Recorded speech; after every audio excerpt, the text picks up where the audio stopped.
Na-miss ko talaga itong mga halaman ko. Ngayon lang kami nakapunta, guys. New Year na, 2026. Ganda, no? Pero yung iba, ayan, may tuyong dahon. O dito naman ay malamig. Hindi ko talaga ito nadidilig at parang dumalang yata ang ulan dito. Si Billy, sunod-sunod na yung kanyang dahon. Hi guys! Happy New Year! Nagulat siguro kayo kasi ngayon lang tayo nakabalik sa paghalaman. Pero ayan po, sabi ko nga ay ngayon lang nakabalik, na medyo napabakasyon lang. At dumating po ang apo, kaya medyo in-enjoy muna po natin. Nagdilig muna po tayo ng ating mga halaman kasi nga ay nauhaw talaga sila. Kaya ayan, tara samahan nyo muna po kami sa pagdidilig.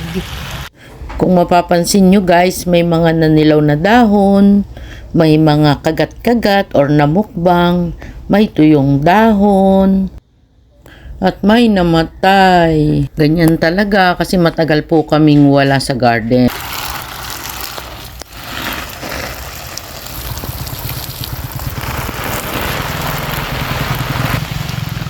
Grabe guys, buti na lang po at malamig dyan sa Paligawan. Talagang hindi po namin napupuntahan at akala ko ay naulan. Mabuti na lang din at ang bromeliads, hindi mo kailangang dilig-diligan. Hindi sila mahirap alagaan. Ayan, ngayon ko lang yan nadiligan. Ang tagal talaga. Hindi ko mabilang yung araw na wala silang dilig. Grabe. Ang ganda naman nitong Singaporean. Kulay na kulay yan. Doon pa tayo sa ibang side. Ay nako, hindi pa pala pantay ang suot ng hardinera. Eto, dito tayo sa side ng mga pillows. Buti na lang talaga at malamig talaga dyan sa Paligawan. Ayan guys, biruin nyo, healthy pa rin sila pero kailangan na nila ang fertilizer. Matagal ko na silang hindi nalalagyan ng fertilizer. Sa magtatanong po kung ano ang fertilizer, naku, ala pong kundi yung complete. Yun lamang po ang aming ginagamit. Lalo sa ganyan, may kulay. At may ilan din naman variegated. Siguro kayo rin po ay may variegated. Ayan, pwede nyo po yung gamitin safe na safe sa mga variegated. Ang complete fertilizer natin. Yaramila po ang ginagamit natin. Madali din naman yung i-apply. Pero ako, tinutunaw ko muna yun sa timba bago idilig. Dito naman tayo sa kabilang side. Ayan, bromeliads po yan. Sabi ko nga, hindi naman sila mahirap alagaan. Madalang mong diligin. Ang importante, malamig dyan. Tapos medyo sikat ang araw dyan. Kaya nag-iiba yung shade ng dahon. Hindi po ako expert pagdating sa bromeliads kasi ngayon pa lang talaga din ako mag-aalaga ng bromeliads.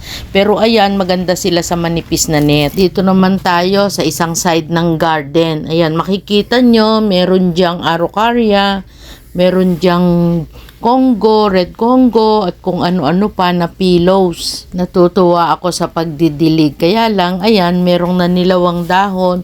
Kasi talagang, siguro dahil old leaf na rin naman yon, pero talagang kulang po sa dilig yung mga halaman ko.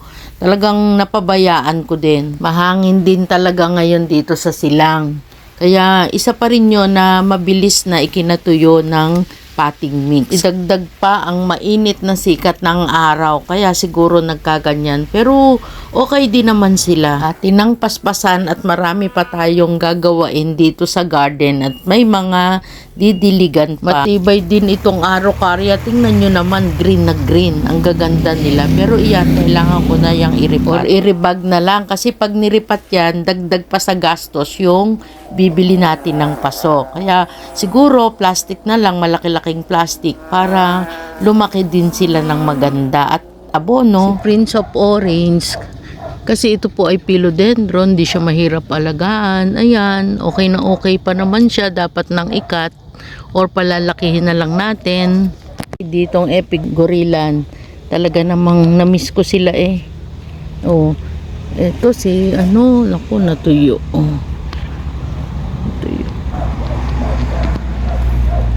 Ito naman yung di ba guys, ang ganda, golden Xanadu.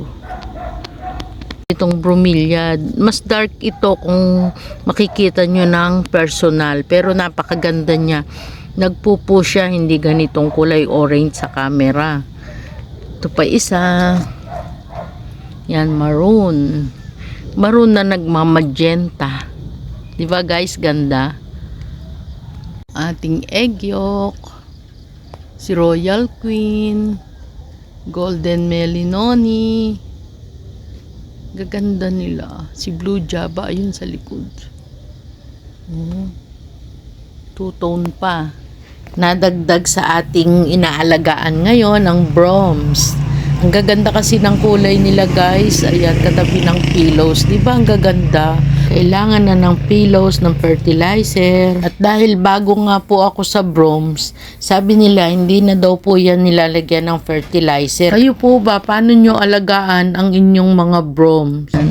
Sila pare-pareho lang dito, pero dahil iba-iba yung shade na nakukuha o iba-iba yung init na nakukuha, init or liwanag ng sikat ng araw. Kaya ayan, magkakaiba po sila. O, di ba guys? Nag-iiba-iba yung shade ng kulay. Ayan, ang sarap ng ligo nila. Oh. Wala ang tagal na natuyo na. Di ba? Ayan po, kailangan pa rin nating iayos yan. Ang ganda naman ng mga pillows Ayun, si Red Moon. Oh, diba? Masaya na sila ngayon kasi napreskuhan. Kailangan din talaga nila ng, ayan, kahit spray lang ng tubig. Pero ito talagang dilig po ang ginawa natin. At matagal nga yung hindi nadiligan. Diba? Ayan, may dilaw-dilaw na.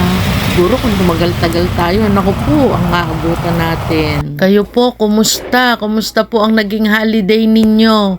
Kumusta yung mga halaman nyo? Meron po ba kayong halaman na gusto nyong alagaan, na bago, na hindi nyo naalagaan dati? Tulad ko, ayan, may mga Brahms po tayo.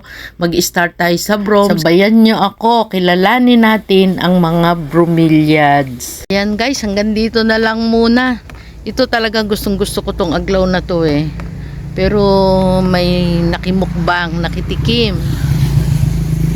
Oh, yan. Nagdilig lang muna tayo. Hanggang sa muli po. Maraming salamat. Bye!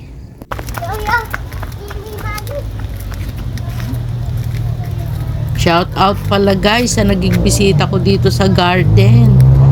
Ay, grabe. Ang likod-likod na tuwa siya. Tumakbo ng tumakbo. Pabalik-balik yan. Naku, tuwan-tuwa naman po kami. Ang lolo at lola. Masayang masaya at nandyan ang apo. Salamat po.